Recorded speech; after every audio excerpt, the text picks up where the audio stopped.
Hello friends, good morning. Welcome to Exam Planet. तो आज है 11 मई, 11th में है और आज हम 11th में की बैंकिंग अवेयरनेस लेके आ गए हैं आपके सामने। ठीक है, तो आज बैंकिंग की बहुत ज़्यादा खबर नहीं मिली, मुझे 3 ही खबर मिली है, तो जल्दी जल्दी फटाफट खत्म करेंगे, ज़्यादा टाइम वेस्ट नहीं करेंगे। ठीक है, जिस दिन ज़्यादा खबरें ना हो उस दिन ज़्यादा वक्त ना दें आप। हो सके तो वीडियोस को आप 1.5 के रेशियो पे, मतलब 1.5 के स्पीड पे प्ले करके देखें।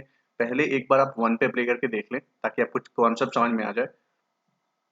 फिर जब दोबारा आप रिवाइज कर रहे हो तब आप या तो 1.5 पे देखें या तो 1.75 पे देखें, या फिर अगर आप कंफर्टेबल हो तो आप 2 पे भी देख सकते हैं। राइट, मैं बहुत आराम आराम से बोलता हूँ ताकि आपको चीज़ें समझ में आ जाए। राइट, ठीक है। तो आई होप आपको मैंने जो आइडिया दिया है ताकि वीडियो आपकी जल्दी खत्म हो जाए, टाइम आपका कम वेस्ट हो। राइट, वैसे मैं वीडियो आज की छोटी रखने वाला हूँ, 10-12 मिनट में खत्म कर दूंगा। आई होप, चलिए let's start. HDFC Bank and CSC join hands to bring chatbot EVA for VLEs। चलिए सबसे पहले स्टार्ट करते हैं। HDFC बैंक तो आपको पता है, ठीक है, हमारे देश की सेकेंड सबसे बड़ी लेंडर है। ठीक है, और HDFC बैंक जो है ये क्या बोलते हैं हम उसको, इकोनॉमिकली सस्टेनेबल बैंक। ठीक है, जो भी बोलते हैं, मैं वर्ड भूल गया उसका। सोशली जो तीन हमारे यहाँ सस्टेनेबल बैंक्स हैं, जो जिसको हम बोलते हैं टू बिग टू फेल, उसमें एक SBI है, एक HDFC है और एक ICICI है। राइट, याद रहे। तो HDFC bank and CSC, CSC होता है कॉमन सर्विस सेंटर।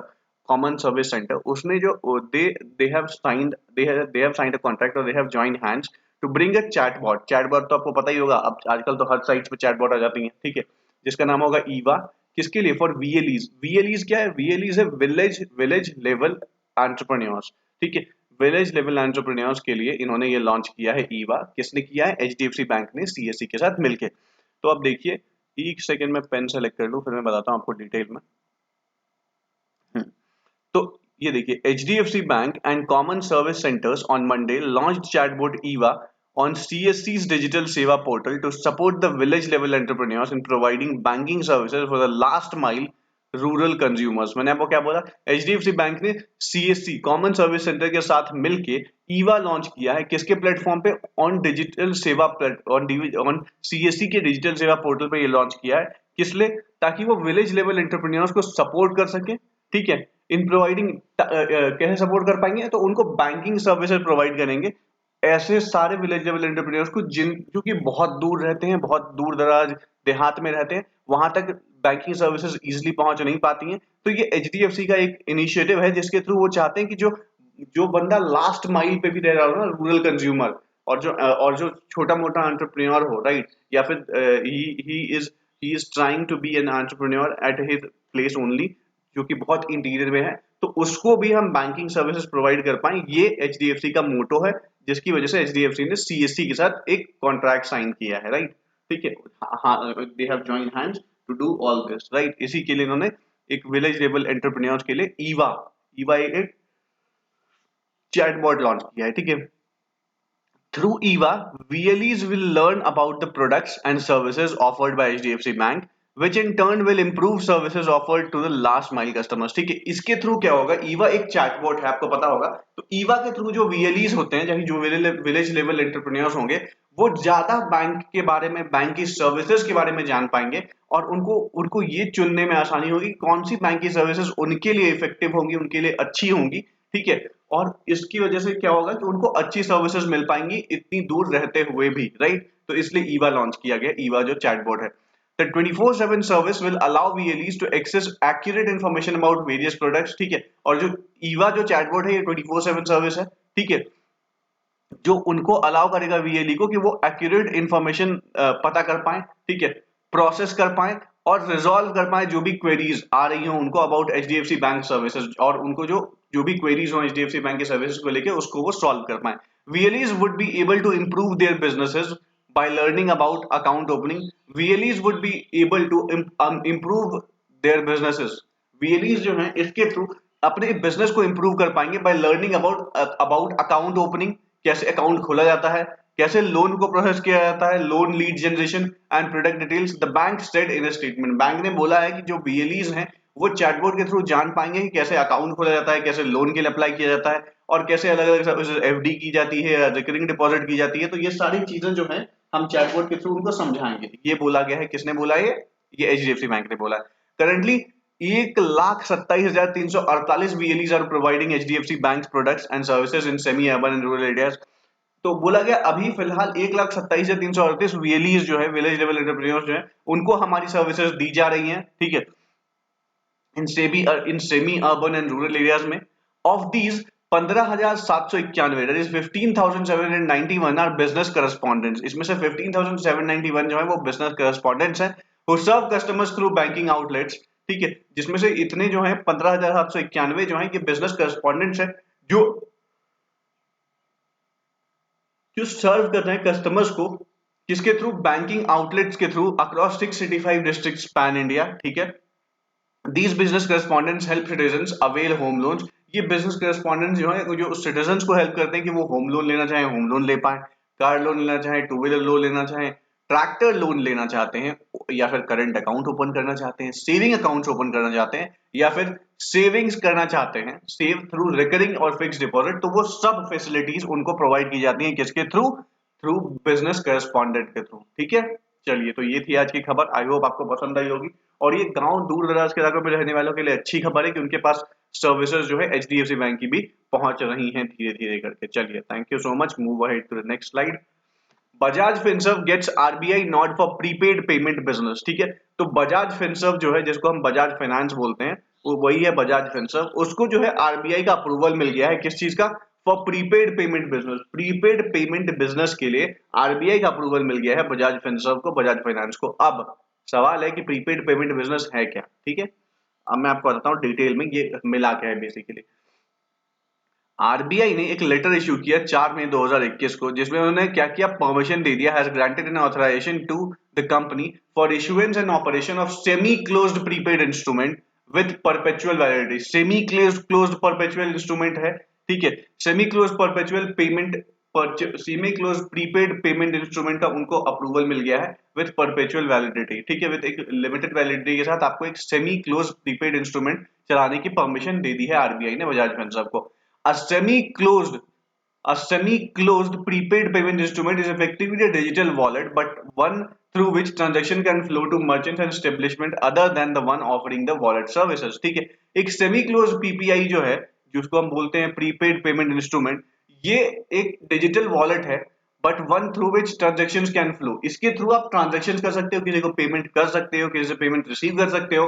ठीक है, बट आप इसको एज अ वॉलेट, बट आप इसमें जो है ना offering the wallet services, but आप इसमें बैलेंस लंबे समय तक, मतलब बेसिकली होता है ना कि आप बैलेंस रख सकते हो इसको एक बैंकिंग सर्विसेज की तरह, वैसे नहीं कर सकते आप इसको. You can use it as a wallet for payment and payment receiving only, right. The wallet will become a part of Bajaj Pay, which is the company's bid to provide an integral platform for all payment solutions. ठीक है, अब ये जैसे आपके पास phone पे है, Paytm है, वैसे ही बजाज पे भी आ जाएगा जिसके थ्रू आप पेमेंट कर पाओगे. ठीक है, the wallet will become a part of Bajaj Pay, which is the company's bid to provide an integrated platform for all payment solutions. जितने भी पेमेंट सॉल्यूशंस है अलग अलग प्लेटफॉर्म पे, वो सब आप कर पाएंगे. ये सेमी क्लोज सिस्टम है पीपीआई का, semi close system of prepaid payment instrument allow you to make payments to multiple merchants through the platform. Cash withdrawal services however still remains prohibited. पर इसमें जो है होगा ना आपको जो प्रीपेड पेमेंट इंस्ट्रूमेंट है जो कि लिमिटेड है, इसके थ्रू क्या होगा कि आप पेमेंट तो कर सकते हो ऑनलाइन, किसी को अगर आपने कहीं से कुछ खरीदा है या किसी को आपको पेमेंट करनी है, ऑनलाइन पेमेंट तो कर सकते हो, बट कैश विड्रॉल सर्विसेज इसमें नहीं होंगे. अगर आपके अकाउंट में बैलेंस है, if you want to withdraw the cash, that will not be possible in this platform, in this service by Bajaj, right. तो ये है पूरी थियरी. ठीक है, बजाज फिनसर्व को अप्रूवल मिल गया है, वो भी अब पेटीएम फोन पे जैसे अपना एक वो लॉन्च कर सकते हैं जिसके थ्रू वो पेमेंट करेंगे, बट उससे कैश विड्रॉल का ऑप्शन उनके पास नहीं होगा. चलिए move ahead.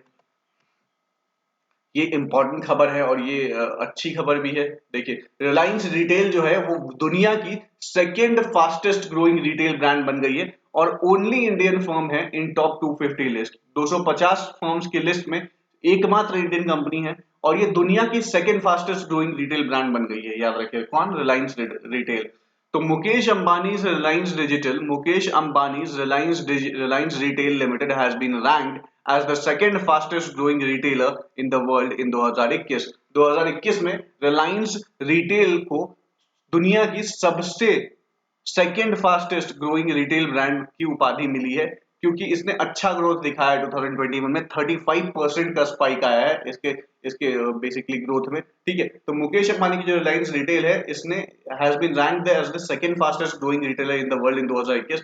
This comes shortly after India's largest company in terms of market capitalization, Reliance Industries, has rolled out bonus or variable payout to more than 2 lakh of its employers after reporting a 35% spike in its net profit for the last financial year. उनके net profit में, gross में नहीं, net profit में 35% का spike आया है, याद रहे। तो ये कब हुआ, ये कब पता चला लोगों को, जब उसने बोनस दिया और वेरिएबल पे आउट दिया अपने एम्प्लॉइज को, ठीक है, to more than 2 lakh of its employees, ठीक है। तो उससे पता चला कि हाँ भैया ऐसा ऐसा हुआ है और ये दुनिया के second fastest growing retail brand बन गई है। According to a report published by Deloitte, Ambani's Reliance Retail Limited has been ranked at the 53rd position in the global list of 250 retailers called the Global Power of Retailing, ठीक है। जो 250 top brand की list बनी उसमें रिलायंस के जो rank है वो 53rd है अभी फिलहाल, जो कि अर्लियर 56 हुआ करते थे। 3 रैंक का इंप्रूवमेंट आया है, जो 35% की स्पाइक आई है आई मीन नेट प्रॉफिट में, उसकी वजह से 53rd रैंक पे आ गई है Reliance out of 250 countries, out of 250 brands, ठीक है, रिटेल ब्रांड जो है। और 56 हुआ करती थी पहले। Reliance retail is the only Indian entry in the global list of 250 retailers. 250 retailers जो है वर्ल्ड में, उसमें रिलायंस रिटेल इंडिया की एकमात्र कंपनी है। It has been included in the list since the last 4 editions. पिछले 4 सालों से ही ये इस लिस्ट में है, वरना उससे पहले ये इस लिस्ट से भी बाहर थी। The US giant Walmart International has secured the first position. Walmart इसमें नंबर 1 पे है, followed by Amazon.com, ठीक है। Reliance Industries reported a profit of growth of 35% to rupees 53,739 crore for financial year 2020-21 in early May में announce किया गया। उसमें बताया गया कि Reliance Industries को 35% का फायदा हुआ है नेट प्रॉफिट, और जो कि वर्थ होता है 53,739 करोड़ रुपीस का, ठीक है। तो ये थी पूरी खबर। याद रखिए इंडिया की एकमात्र कंपनी है टॉप 250 में, ठीक है, जो कि 53rd पोजीशन पे है। अर्लियर ये 56 पोजीशन पे थी, 3 रैंक का इजाफा हुआ है इसमें, ठीक है। नंबर 1 पे यूएस की कंपनी वॉलमार्ट है और सेकंड पे है Amazon.com, ठीक है। आई होप आपको पसंद आया होगा वीडियो। तो आज के लिए इतना ही, चलिए आज खत्म करते हैं सेशन, ठीक है। बहुत छोटा सा सेशन है, आज आपको लंबा सेशन नहीं दिया मैंने, 12 मिनट में सेशन खत्म कर दिया। आई होप आपको वीडियो पसंद आई होगी। अगर पसंद आई हो तो पढ़िए, लाइक कीजिए, सब्सक्राइब कीजिए चैनल को, और अपने दोस्तों के साथ शेयर कीजिए कि हाँ एक एक नया चैनल आया है, नए सर आए हैं जो बहुत डिटेल में बैंकिंग पढ़ा रहे हैं हर रोज। अगर आप यहाँ से पढ़ोगे तो आपको बहुत अच्छे मार्क्स आएंगे, बिकॉज बैंकिंग बहुत बड़ा क्रक्स, बहुत बड़ा एरिया कवर करता है। कीजिएगा, याद रखना बहुत अच्छे से। मैं पिछले 2 साल के एक्सपीरियंस से बता रहा हूँ, बहुत ज़्यादा एरिया कवर करता है बैंकिंग। बहुत लगभग 50 क्वेश्चन में 20 से 22 क्वेश्चन आपको बैंकिंग से पूछे ही जाएंगे, ये बात फिक्स है। और मैं जितने डिटेल में कवर कर रहा हूँ इतनी डिटेल में बैंकिंग कोई नहीं पढ़ाता है। मैंने सारे चैनल्स खोल के देख लिए, कोई नहीं पढ़ाता इतने डिटेल में। और हर रोज की बैंकिंग तो कोई नहीं देता, वीकली देते हैं लोग। मैं आपको हर रोज बैंकिंग प्रोवाइड कर रहा हूँ, तो थोड़ा सा सपोर्ट आप भी दिखाइए, चैनल को सब्सक्राइब कीजिए, ठीक है, ताकि मैं आपकी और हेल्प कर पाऊँ। फिलहाल के लिए थैंक यू सो मच, मिलते हैं कल एक नई वीडियो के साथ, 12th में की बैंकिंग अवेयरनेस के साथ। बाय, गुड नाइट, सेफ रहें, घर में रहें, ठीक है। और बीमार पड़ोगे तो 14-15 दिन नुकसान हो जाएंगे, पढ़ नहीं पाओगे, ठीक है। तो घर में रहिए, सेफ रहिए। Thank you so much, bye.